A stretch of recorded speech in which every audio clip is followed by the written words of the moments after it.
In this issue of Real Magic Magazine, John Lovick talks with world-famous aerialist Philippe Petit about how his life as a street performer, juggler, pickpocket, and bullfighter have informed his magic. Like, for example, territory, if I take, this is a little backstage here, but if I take a deck of cards, right, for the reason to start unpacking it and showing, where do I put it? Well, let's say you are my victim I took from the audience. Now, do I say I have a deck of cards, which means I don't care if you open it, if you touch it? Do I say, I have a deck of cards and I protect it in a body language, you're not going to touch it, if not, all my tricks are going to be a fiasco, or do I put it here? Do I put it like this? There's a sense of territory. Yeah. Now, I can talk about territory because territory is a secret of bullfighting. And I learn bullfighting, at least I learned the Cape ballet. And growing up in France, I'll ask you, how did you learn bullfighting? Well, I was street juggling in the south of France and doing a circle of choke, creating my comic characters, Silent. And then in Arles, a beautiful little city in the south, I met a group of maletillas. Maletillas are little kids, 12, 14, 17, who wants to become bullfighter. And they're usually very poor, they sleep in the street, they have no money, they steal food, and they travel to bullfighting, and they try to espontanero, to pull the bull out of the master for just 1 or 2 cape before they're going to be hit on the head by the authority or put in jail for 2 nights. And then some have triumphed that way and become fabulous bullfighter.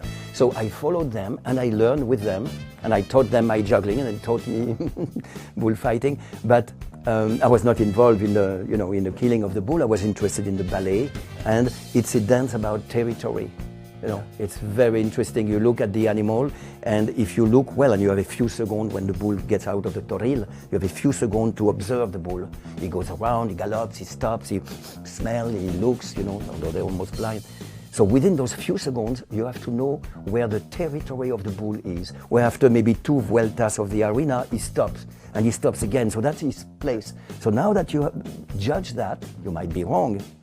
It will cost you your life, but when you know that, you put yourself far away, you call the bull, and then you put yourself between the bull and his favorite territory.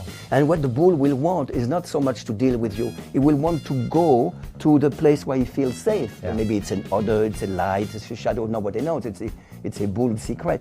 So the sense of territory that I have learned in bullfighting, I apply it in my street juggling. Sure. It's an intuitive thing. I apply it in magic. I was demonstrating that where are the magicians who, before to do a magic trick, think of, where the hand should be. Should it be here? I'm going to show you something. Should it be there? Cross, locked. You cannot touch me. I'm protected. And let me tell you, should it be open? Should it be? All those questions which are intuitive are, in my opinion, what makes good and average magic. Also in issue 45, Tyler Erickson demonstrates the importance of last action clean and direct lines for destination motivation. We talked about freeing the hand, the idea of you have something in your hand, you put it somewhere else so this hand can now do something. And that's very common motivation. But if you are going to use destination motivation, you want to make sure you do it right. And it's very important that the object in its journey to its final destination, in this case the cup, is on a straight line.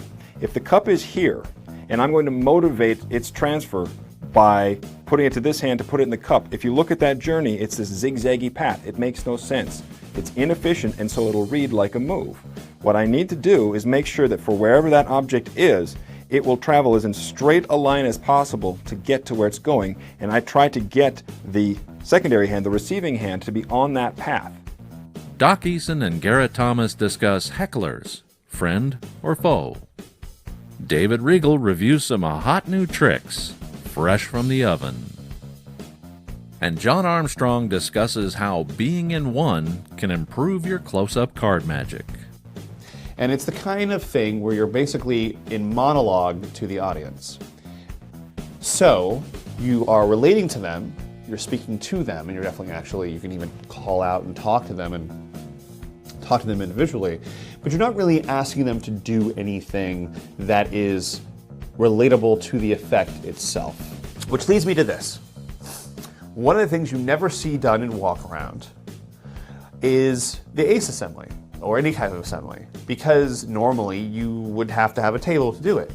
But I feel it's actually stronger and totally fits with this theme of doing stuff with texture to do it right there in their hands. You have 4 people around you, like for example, these 4 little pads holding their hands like this, and now you do the assembly trick right there in their hands. And this could be any assembly, especially things like even McDonald's Aces.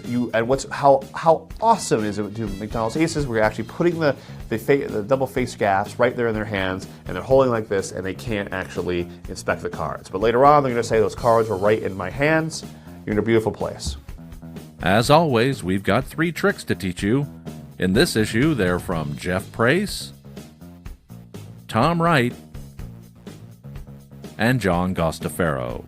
So I'm gonna just have you think of one of these cards. So I'll tell you, I'm gonna just cut to some random cards in the pack. So there's one. I guess a few more if we have time. There we go. So I've 5 different cards and 5 different parts of the pack. Okay, I'm just hold up so you could see. You're just gonna think of one. Actually, just to make it easy, think about the highest card you see. Okay. Do you have one in mind? I do. Okay, just keep that in your mind. I'm going to place these cards aside, and I'll just put them over here. So all I know is that you're thinking of one of these 5 cards, Wayne. So okay. We'll mix it up here. Actually, I'm going to have you hold on to it. So I want you to put your other hand on top of it. Perfect. So you're just thinking of a card. I'm going to reach in. If I'm lucky that... No, I don't think this is it. I'm getting a vibe. That's not your card, is it? Okay, so... Yeah. Let's see. That's not it, is it? Okay. It is not. There's 3 left. Okay. No, that's not it either, right? Okay, it's 50-50 chance. Are you thinking of the... Is it a king? Yes, it is. King of clubs? Yes, it is. That's not either. Open your hands, check it out. No, it disappeared, right? It's completely gone. Actually, if you look in the deck, sandwiched in the middle of the pack, there should be the card you're thinking of, the king of clubs. So. Great. Nice. So.